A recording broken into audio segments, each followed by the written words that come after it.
এই সেই প্লেক, এই হলো বাড়ি, এই হলো সেই বিখ্যাত বাড়ি, এই সেই দরজা যেটা দিয়ে মহানায়ক উত্তম কুমার ঢুকেছিলেন। আমরাও ঢুকবো। আজ আমরা অত্যন্ত সৌভাগ্যান্বিত। তো এই সিঁড়ি দিয়ে আমরা উঠবো, দেখাবো শ্রী বীরেন্দ্রকৃষ্ণ ভদ্রের বাড়ি, রামধন মিত্র লেন, শ্যামপুকুর।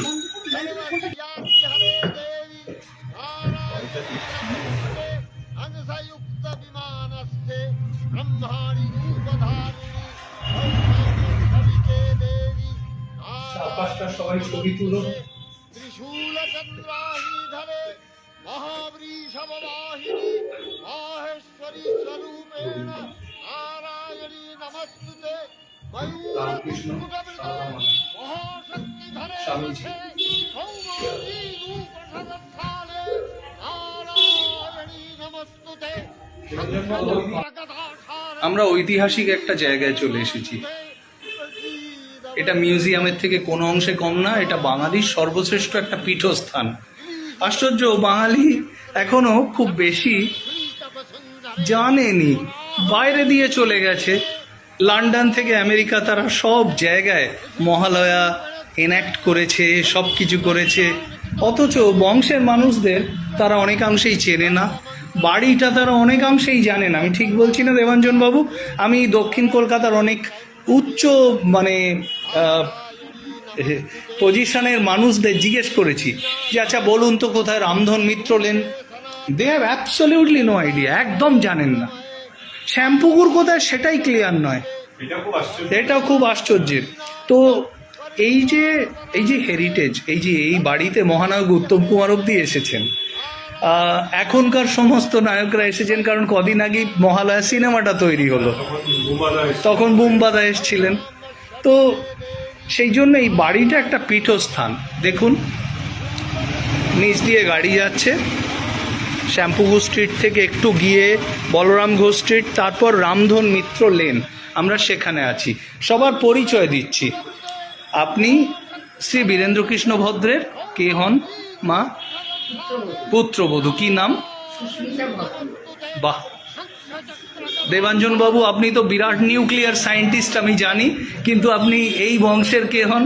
আমার ছর্দি হচ্ছে সুস্মিতা ভদ্র। বাহ বাহ বাহ বাহ বাহ, খুব সুন্দর। আর আমি হচ্ছি সায়ম ভদ্র, বীরেন্দ্রকৃষ্ণ ভদ্রের নাতি। ভীষণ আনন্দ পেলাম। আর সত্যি বলতে কি, দেখতেও অনেকটা মুখটায় কোথায় যেন মিল পাই। তো এই বাড়িতে মহানায়ক উত্তম কুমার পর্যন্ত এসেছিলেন।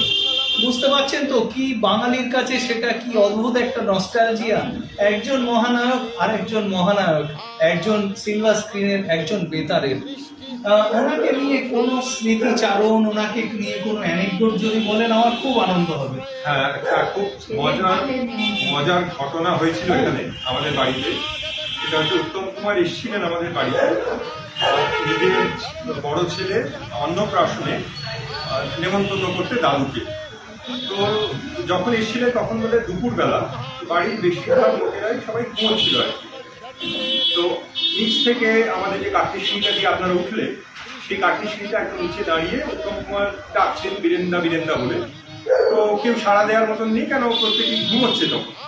তো আমার ছোট পিসি তখন খুবই ছোট, তো ছোট পিসি হাতটা করছে নিচে নেমে গেছে। ওনার ছোট বোন মানে হচ্ছে বীরেন বাবুর ছোট মেয়ে, বীরেন বাবুর একদম সবচেয়ে সর্বকনিষ্ঠ কন্যা। তো ছোট পিসি নেমে গেছে, আর ছোট পিসি তখন খুবই ছোট।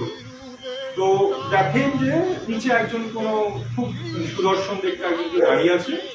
তো একদম নিচে গিয়ে জিজ্ঞেস করছে পিসি যে কাকে চাইছেন। তখন বলছে বীরেন্দ্র বাড়িতে আছে। তোমার জিজ্ঞেস করেছে, তখন ছোট পিসি বলছে বাবা তো নেই, বাবা রেডিও অফিসে আছে।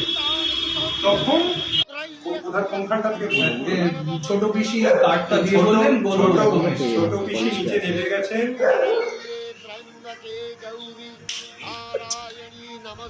মহানায়ককে জিজ্ঞেস করছেন যে আপনি কে? তো তখন উত্তম কুমার বলেছেন আমি উত্তম, আমার ছেলের অন্নপ্রাশন, আমি বীরেন্দাকে একটু নেমন্তন্ন করতে এসেছিলাম। তো তুমি একটু বাবা এলে কার্ডটা বাবার হাতে দিয়ে দিন। তখন ছোট পিসি বলেছে যে আপনার পুরো নামটা বলুন, তখন বলছে উত্তম বললেই হবে। তখন ছোট পিসি বলেছে যে এরকম উত্তম টুত্তম অনেক আমাদের বাড়িতে আসে, পুরো নামটা না বললে বাবা বুঝতে পারবে না।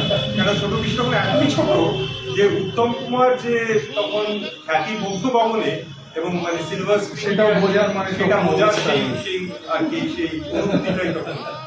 হ্যাঁ, বীরেনবাবুর চশমা শ্রী সুজাতা ভদ্র নিজে দেখাচ্ছেন ওনার খাটের উপর রেখে সেই ছবিগুলো। ওনার না এটা একবার ওনার অল্প বয়সের ছবি, স্টিল যাও এই বেতার জগৎ, ওনার নস্যির কৌটো, ওনার পেন, চশমাটা তো দেখালাম এইমাত্র। এই দেখুন, এতে আবার লেখা রয়েছে বীরেন ভদ্র। ও মাই গড, কি অপূর্ব না? এই যেন একটা আলাদা পৃথিবী। এটা নস্যির কৌটো ওনার। লেখা রয়েছে দেখো, এগুলো ক্লোজে নিবি মা একবার মুখে বলে দিন, এটা বাবার নস্যির কৌটো। এটা উনি আমায় দিলেন, মানে শ্রীমতী সুজাতা ভদ্র, সুস্মিতা ভদ্র, সরি। আমি ওনাকে বলেছিলাম যে বীরেনবাবুর একটা কিছু, সেটা কাগজ হোক, ছবি হোক, সুভেনিয়ার হোক, সারা জীবন আমার কাছে রাখবো, সেটা আমার কাছে একটা হেরিটেজ, স্মৃতি থেকে যাবে। উনি তাতে স্বর্গীয় বীরেন্দ্রকৃষ্ণ ভদ্রর নাম খোদাই করা, নস্যির কৌটো, বীরেন ভদ্র লেখা। জানি না ফোকাস হলো কিনা, যেটা আমার কাছে অমূল্য সম্পদ, সেইটা আজ আমার প্রাপ্তি হলো। তো আমি বলে বোঝাতে পারবো না আপনাদের সবাইকে আমি কতটা ধন্য বোধ করছি।